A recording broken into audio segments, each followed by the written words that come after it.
So I took my truck down the road, and I got down the road and I hit third gear. That's the highest I went. I got to the stop sign, I put it in park. I looked at my fuel gauge said 0. So I started filling my lines. My lines were hot. I'll let y'all see where my lines are ran. Well, I actually rerouted them now, but I'll let y'all see where they were ran. And they were really, they weren't close to the headers, but they were close enough to where they were getting hot. So I went and get some of this, the heat shielding from DEI, and I put it on all my fuel lines, getting right there by the regulator, right there by the motor. Hopefully it helps out. I also got some new headers, because the ones I got are like shot. Like I'll let y'all see them when I get them out, but they're all rusted out. One of them, it ain't even welded no more. It's cracked at the top. It's just, they had to go, man. They had to go. So I've got these. They're $100 on eBay. If they fit, they fit. But we should be able to make them fit. So yeah, I'll let y'all see the what I did with the gas lines, and then we'll jump into getting the headers installed. Okay, so this is where I have them ran now. As you can see, they're on the outside of the frame rail. So you can see right here, that's where they are. I got them going over my gear lever indicator shifter or whatever. They were coming on the inside and passing right here, and they were kind of close to that back exhaust header. So when I felt them, man, they felt really hot. So I got this stuff from DEI, the heat shielding. It's 3 foot of it. It goes down there pretty good, almost to the end, or not to the end, but to where the header ends. And then I put it on top of this one too. I put it on this one. That goes to the fuel rail. It comes on top of this rail here. So hopefully it helps it stay cool a little bit better than it did, because it wasn't doing a very good job at all. Okay, now I got these new headers. They're not long tubes. They're mid-length. So hopefully they give me a little bit more ground clearance, because I'm kind of low right here, and I don't want to hit them and break them and bust them all up. So hopefully they stay doing good stuff.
So I got them in. I got one side in, this the driver's side in, but the angle to my old exhaust system is different.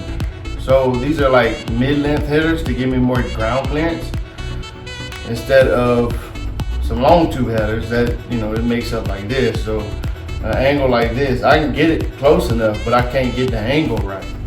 So I'm gonna have to bring it to a shop and have them hook up the mufflers I got and weld it all together.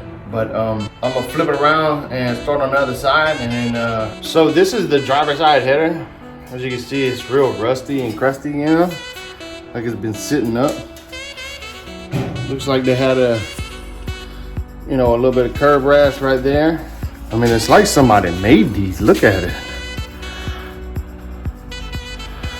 I don't know. It's like somebody made them. Whatever.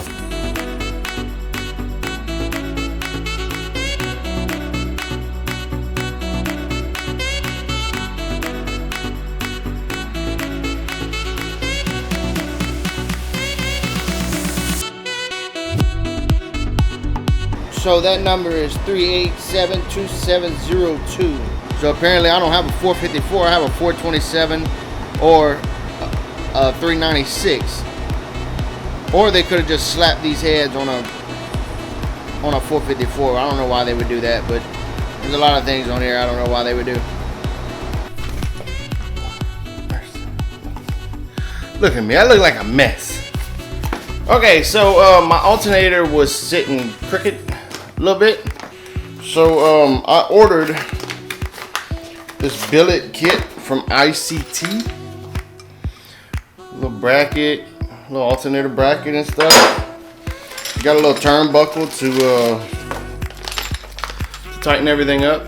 And I think I was able to turn my wheel on my alternator while the truck was sitting. So I think I was getting a little bit of slippage and my voltage was dropping down as a result of that. So this should alleviate that problem. So we'll get to installing this here. I took the old bracket off already.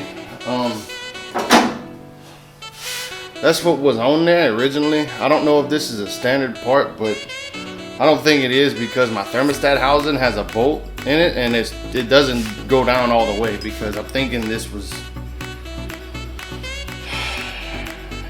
There's a weld right there. Homemade.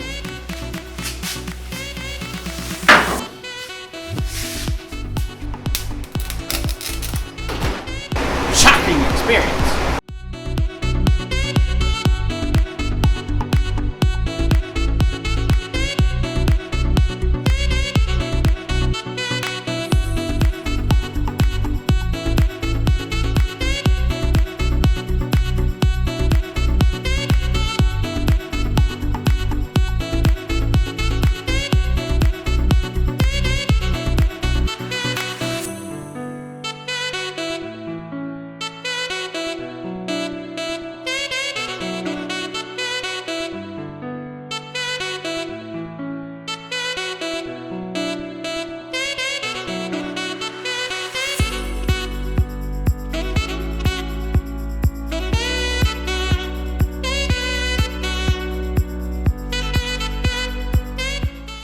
So after much deliberation, we deliberated that I needed some parts. So apparently, they must have re-drilled the block or something, or not the block, the heads for the alternator bolt, because they had this bolt in there, and it's like 7/16, so it's like really hard to find. Spent 2 hours searching for this dude. We got a little hardware store. It's called Stein's. Usually I go to Stein's when all else fails, and they always come in handy. They come in clutch. Okay? So, and they have jelly beans.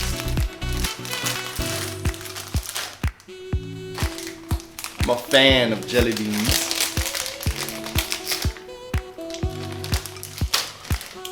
Okay, so we'll swap this bolt out. Get it all buttoned up. And then we'll go check our wires down there by the store to make sure they're good. I might have to put some heat stuff on them.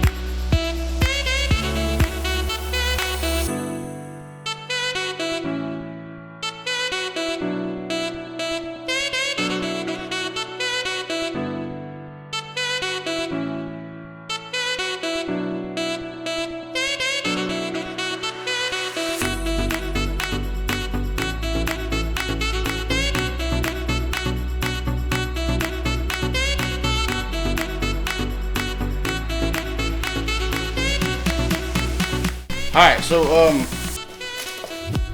got two different belts to try. One's a little bit shorter than the other. So we're gonna have to figure out which one's which.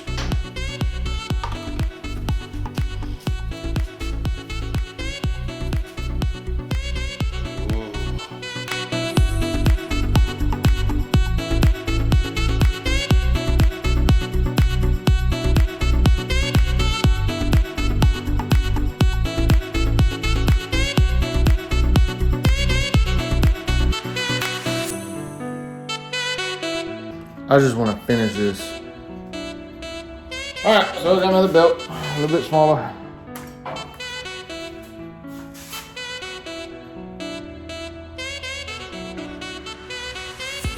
We don't want to go back to the fucking store again. Ah!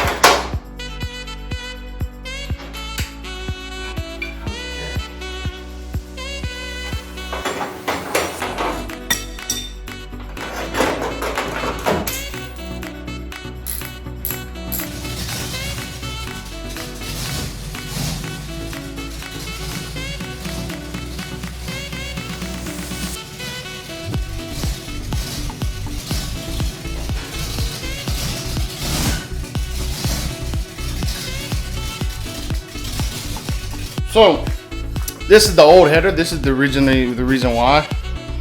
We have a crack right here. Okay. That looks disgusting. And then this dude here is just like completely gone. He doesn't even want to hang out no more. He just wants to do his own thing. So that's the original reason why I wanted to replace the headers, but